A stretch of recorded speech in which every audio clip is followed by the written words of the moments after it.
Science is unscientific. Yep, you heard it right. In this video, I'm gonna show you that the science you probably praise and believe to be the ultimate tool of uncovering the truths of this world is not actually as scientific as you might think. Don't get me wrong, I'm not claiming science isn't valuable or doesn't work. I'm actually a cognitive science student myself, and I've always been impressed by the scientific method and the achievements it has led us to. But there is a common misconception. Many people think that the scientific method is the ultimate and most reliable way to uncover all the mysteries of the universe, and that anything not proven scientifically is either wrong or worthless. We tend to dismiss religious or mythological claims simply because they can't be proven scientifically. But what if I told you that at the core of the scientific method lies a belief that itself cannot be proven scientifically? Before I tell you what that belief is, let's first take a closer look at how we determine whether a claim is scientifically true or false. Imagine I encounter a new phenomenon that no one has seen or experienced before, and I want to study it scientifically. I observe it, test how it behaves and interacts with other things, and explore its possible properties. Now suppose I document my findings and publish them. Do you think the scientific community would immediately accept my findings as fact? No, because there is a major issue. I might have been mistaken or even lying about what I've observed or calculated. Also, the phenomenon I experienced might have been a hallucination or an illusion generated by my own mind and not something real. There is also a small chance it might be CGI too. The only way I can prove I'm not mistaken or lying is if other people can also observe the same phenomenon, test my claims for themselves, and reach the same results. The more people who can replicate my results, the more reliably I can claim my observation is not shaped by personal bias, cognitive error, or unique traits that could distort the outcome. By having many independent observers examine my method and reach the same conclusion, I can claim that the result is objective and universal, not just personal.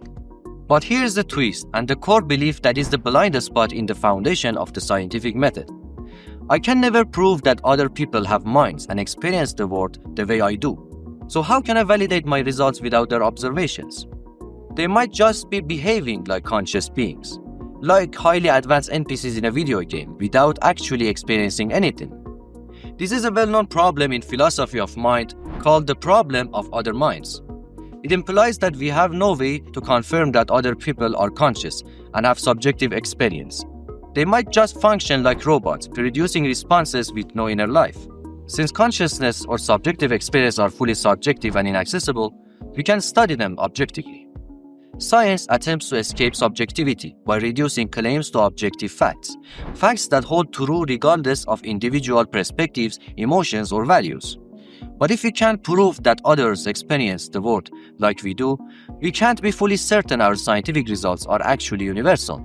The scientific method requires the assumption that other minds exist and that their experiences are comparable to our own.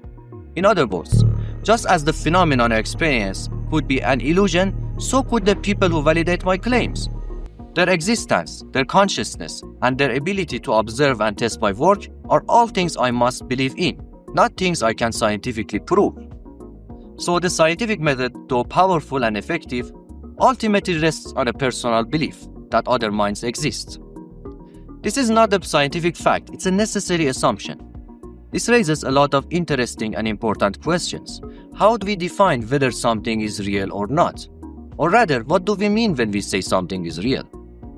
These questions and the proposed answers to them deserve videos of their own. So next time you try to challenge someone's view because it's unscientific, remember this.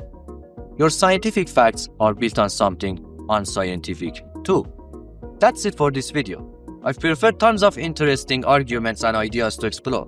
Ideas you probably won't find anywhere else. So subscribe and stay tuned as we continue our journey into the unknown.